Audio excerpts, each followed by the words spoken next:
Ang storya ng Moon Priestess na si Mia. Sa gitna ng isang enchanted forest, nakatayo ang Moon Temple, isang santuwaryo ng sinaunang karunungan at celestial na kapangyarihan. Sa loob ng mga sagradong pader nito, si Mia, isang duwende ng walang kapantay na kasanayan, ay walang humpay na nagsanay upang parangalan ang Diyos ng buwan at gawing perpekto ang kanyang pamamana.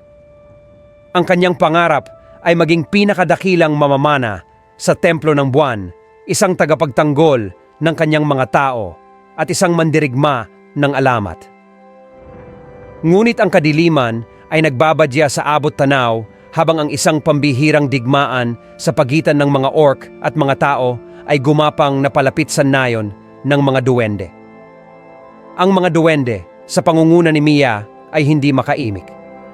Inipon nila ang kanilang mga puwersa, handang ipagtanggol ang kanilang tahanan laban sa mga sumasalakay na hukbo.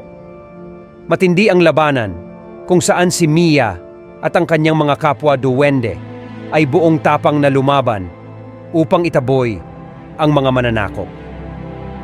Ngunit kahit na ang pinakamatapang na mandirigma ay maaaring madaig, na-corner at pinalibutan ng kalabang orc at mga tao, hinarap ni Mia ang kanyang pinakamadilim na oras.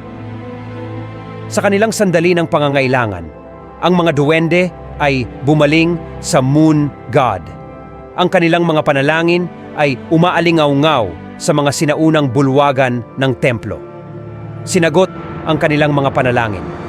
Ang Diyos ng buwan ay nagbigay ng mahimalang kapangyarihan sa busog at palaso ni Mia na binibigyan ito ng makalangit na enerhiya. Gamit ang bagong lakas at kumpiyansa, iginuhit ni Mia ang kanyang pana. Ang kanyang mga palaso na ngayon ay binigyan ng kapangyarihan ng mga bituin ay nag-anyong isang makapangyarihang anyong kidlat.